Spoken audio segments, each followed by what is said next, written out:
Good morning, gentlemen. Today I'm going to talk to you about an incident which has just taken place in Vancouver, where some Sikhs have congregated in a Gurdwara, and there's a question being asked to them, Ki tuanu ki chahiye? What do you want? And they are shouting Khalistan. So you can understand. I mean, what's the crowd like? Just about 30 or 40 Sikhs are there. They don't constitute any significant number, but it is the germ, the idea behind it that is disastrous. I'm going to discuss this thought about the Khalistan movement right now. Well, gentlemen, there are a lot of Sikhs, who are moderates, who don't support the Khalistan movement, but they are silent and they are playing a very dangerous game. I'll remind them that in 1933, when Adolf Hitler won the general election, the Nazi Party was only the largest party, single party. It didn't have an absolute majority. But at that time, they allowed Hitler to come to power and form the government. And Marshal Hindenburg, the chancellor they called Hitler, made him the head of the German state. And at that time, people said, well, he's a passing fad, he'll go away. He didn't go away. In fact, he consolidated his rule, and the majority of the Germans who were opposed to him soon had to toe his line. Gentlemen, this is a stark warning to the moderate Sikhs that they better come out against these fringe elements, these men who are creating and besmirching the name of the Sikhs. Now, this Khalistan movement, as far as I'm aware, has got no standing, no following in the Indian Punjab. Nobody wants it. And neither do the Sikhs who are outside Punjab have anything to do with it.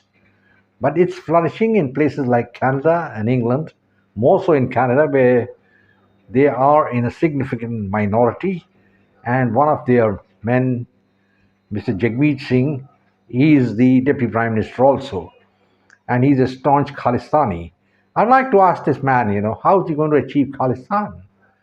40 or 50 Sikhs shouting slogans in Gurdwara, they're going to get Khalistan? No, I don't think so. It's never going to happen. Khalistan can only be a reality if the majority of the Sikhs in the Punjab, they rebel. And there also it's not going to be easy because they don't constitute the absolute majority. They're just about 55% in the Indian Punjab. This movement of Khalistan is foreign inspired by Pakistan basically, and of course supported by the Canadians, the English. Pakistan has an axe to grind and they are playing into the system, into the psyche of the Sikhs and telling them they're different from India and they should go and ask for an Indian state, a Khalistan state. But these Khalistanis don't understand that the main power of the Sikh empire was Lahore. That is where Maharaja Ranjit Singh ruled, and he had his rule right up from Peshawar to Multan. That is the area which was the empire of Ranjit Singh. So these Khalistanis, or rather pseudo-Khalistanis, do not want to talk about that particular area. They talk about Indian Punjab, and they got no following in Indian Punjab at all, zero. You can well imagine just one Sikh terrorist, Amritpal Singh, was arrested after he was running around here and there thinking he's the successor to Bhindranwala, and now he's in Dibrugarh jail, and there's not been a ripple in the pond in Punjab. Nobody bothered about him, and he's become a schizophrenic. He's under medical treatment now. He doesn't know what's happened. He thought he's going to be the great leader, and he's become the punny leader, just hauled up in one 9x9 cell and made to relax there.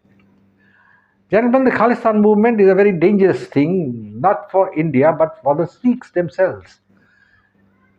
It is a devious plan to destroy the Sikhs and the Sikh religion.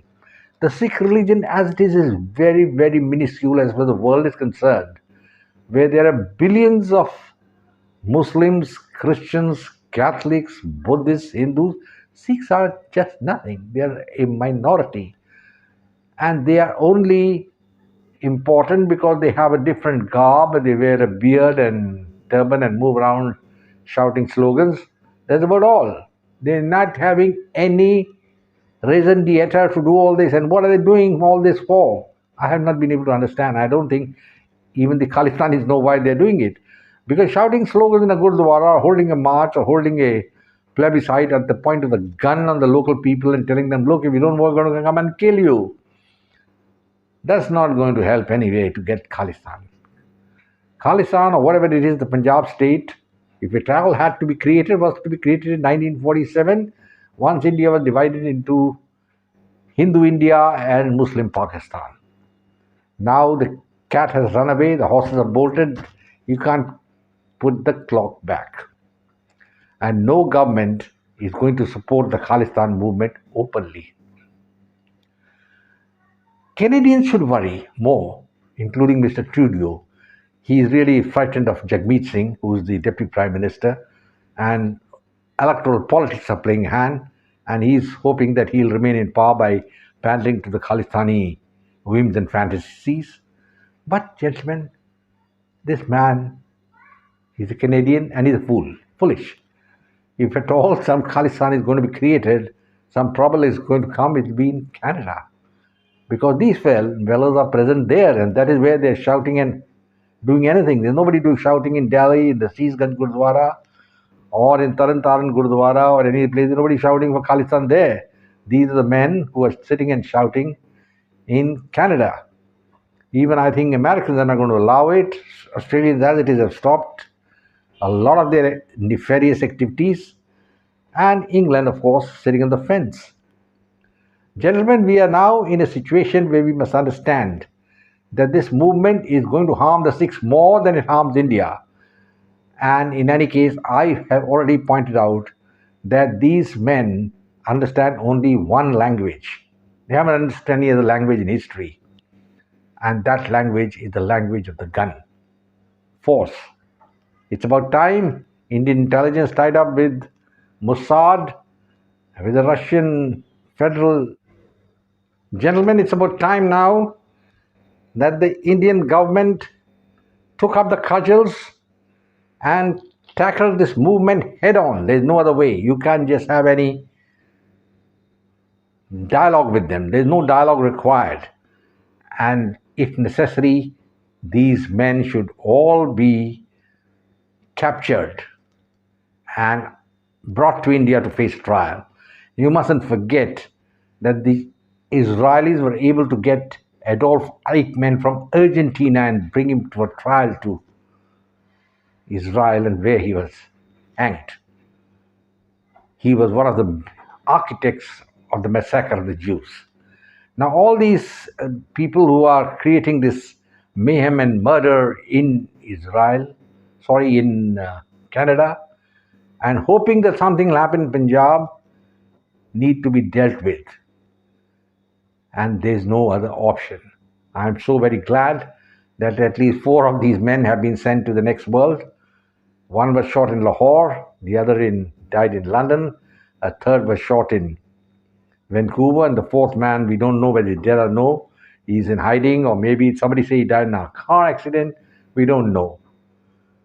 So the movement has to be taken head on. There cannot be any compromise. And the Khalistanis must realize that the Nagas and the Kashmiri Turks have been fighting for 40 years, physical fights, and they couldn't defeat the Indian state. Fizo started the rebellion, Naga rebellion in 1955 in Nagaland. He wasn't sitting in Canada and holding some plebiscites and all that, These are all propaganda ploys. And in fact, it tells me that this Khalistan movement got no juice, they got nothing other than shouting. But that shouting itself is bad and must be dealt with. Well, gentlemen, I have nothing more to add. I'll just say, Jai Hind, glory to India. And do subscribe to my channel, share it with your friends, and come back for more. I repeat, the Khalistan movement is a false movement. It's misleading the Sikhs, harming the Sikhs more than anybody else. And ultimately, the losers are going to be the Sikhs. Thank you. Bye-bye, and God bless.